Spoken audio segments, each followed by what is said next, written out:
Yusek, good morning. Reaction lang din from the palace. Former presidential spokesperson Harry Roque said that he's no longer in The Hague at pino-formalize na lang daw po niya ngayon ang kanyang asylum process. Reaction po. Siguro po mas maganda po talaga since hindi naman po siya parte ng legal team ni dating Pangulong Duterte.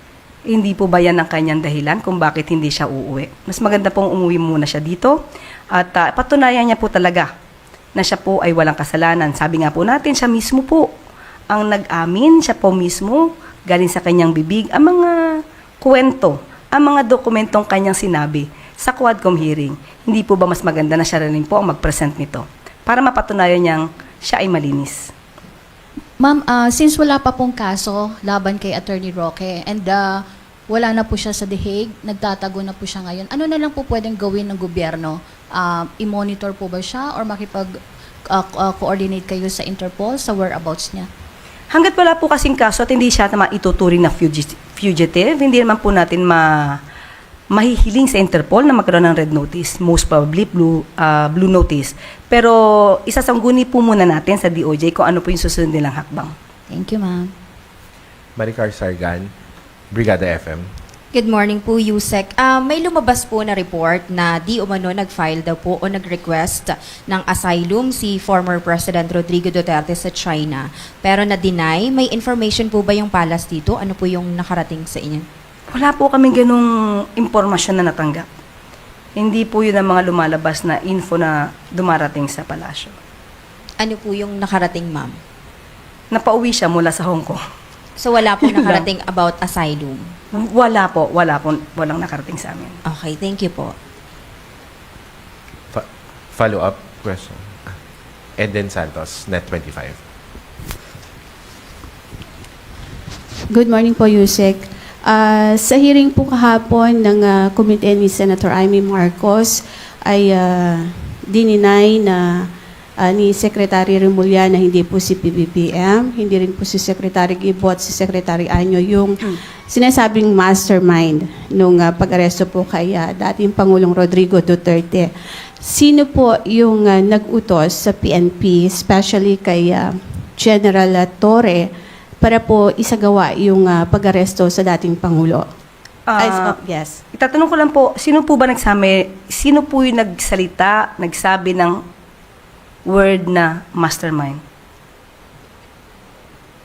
Yun po yung binabanggit sa Senate hearing kahapon. So kung hindi po mastermind, tanong ko lang po kasi para zero po yung nag-utos. Ayun So, na lang po yung word. We have to correct that. May mastermind ba tayo na dinig? Kasi for us, it's medyo negative yung dating. Parang Sino po mafia yung dating. nag-utos kung hindi po mastermind? Unang-una po, nagpapasalamat po tayo na nagkaroon po ng Senate hearing patungkol dito. Mas naliwanagan ang tao, ang taong bayan, kung ano ba ang nangyari. Napaliwanag po kung ano yung batas at kung ano lang yung ginawang batas. Kaya maraming salamat sa pagkakaroon po ng Senate hearing na ito.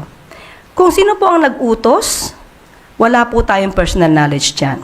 Kung ano po ang napag-usapan, wala pa rin po tayong personal knowledge dyan. Kung naganap na po ang dapat na naganap, yan po ay naaayon naman po sa batas. So ibig sabihin po sariling decision po ni General Torre yung lahat ng nangyaring pag-aresto, pagsundo sa NAIA, sa dating Pangulo at sa kanilang grupo.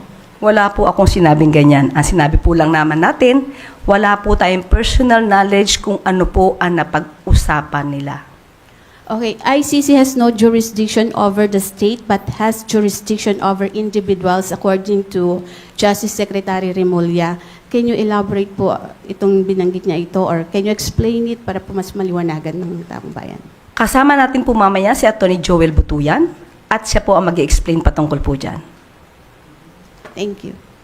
Ma'am, can we get Malacanang's reaction to the decision of the Timor-Leste Court of Appeals to reject the request of the Philippine government for the extradition of former Congressman Arnolfo Teves Jr.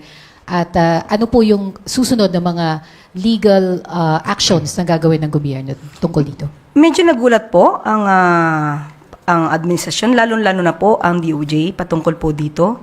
Dahil ayon po sa kanila ay nagawa naman po nila lahat at naibigay po lahat ang mga ebidensya at mga records po para po mag-grant ang extradition. Naipakita rin po nila na wala po tayong ngayon na death penalty at ito'y suspended. Pero dahil po dito, nagkaroon po sila ng pagsusuri at in a way, nagtaka rin po dahil sa pangalawang beses po ay talaga nag-grant po yung petition natin for extradition. At lumalabas nga po ay itong apila lamang po ang nag-grant po para pabor po kay dating Congressman Teves. At ang naging issue lamang po yata dito ay mga teknikalidad patungkol po dun sa umiiral na batas sa atin. Pero ayon po sa DOJ at nakausap po natin si Asek Miko, ay mag-aapila po sila, magpa-file po sila ng appeal sa Court of Appeals po ng Timor-Leste. May reaction na po ba tungkol dito si Pangulo? Hinayaan na lang po natin muna sa DOJ kung anong dapat gawin. Yun po ang ayon sa Pangulo. Ma'am, dun sa decision, the Timor-Leste court cited a provision in their constitution which prohibits extradition if there is a, quote, well-founded risk of being subjected to torture, inhuman, degrading, or cruel treatment. Do you think that there is reason for the Timor-Leste court to fear that former Congressman Teves will be subjected to such treatment here in the Philippines? Kahit naman po sa konstitusyon natin ay bawal po yan. Kaya nga po nung sila po ay naglahad ng kanilang mga ebidensya, ang ating administrasyon through DOJ, ipinakita po natin ang lahat ng mga ito ay hindi po mangyayari sa ating administrasyon. At nagtataka nga po sila at kung bakit kaya na baliktad po ang unang desisyon po ng korte po ng Timor-Leste.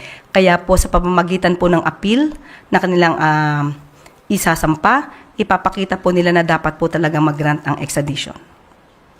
Follow-up question from Maricel Halili. Good morning, ma'am. One quick follow-up lang.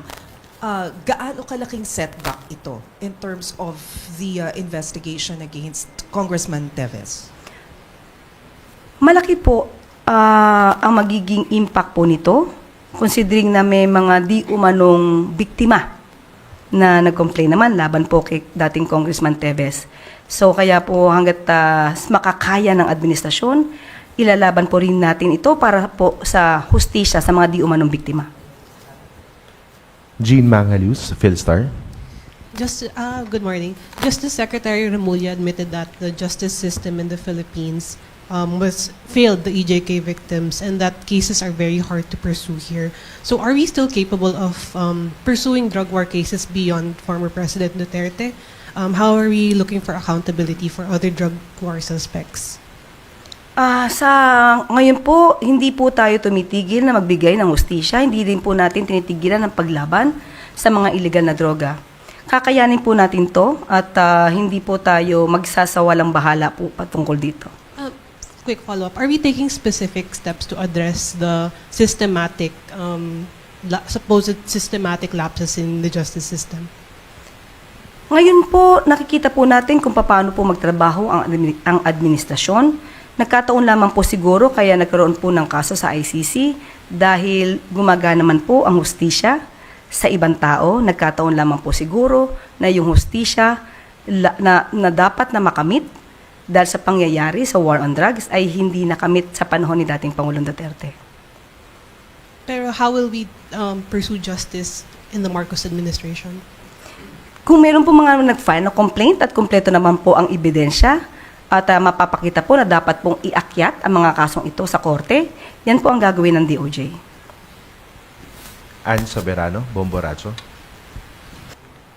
Yusek, one last question from Pia before we go with Attorney Butuyan. Yes, ma'am. Ma'am, tatanong ko lang kung may directive po ba ang Malacanang sa mga otoridad patungkol po dun sa situation sa NLEX, yung heavy traffic po dun sa NLEX, because there are fears that there may be economic implications, lalo na at nabanggit na yung repair ng Marilao Interchange Bridge may take 2 to 3 weeks after yung nangyari dun sa aksidente. Tatanungin po muna natin na sa pinaka-head po ng ahensya dahil as of the moment wala po tayong impormasyon patungkol po dyan. Pero ibibigay po namin ang agarang kasagutan kapag ka po nakausap na po natin.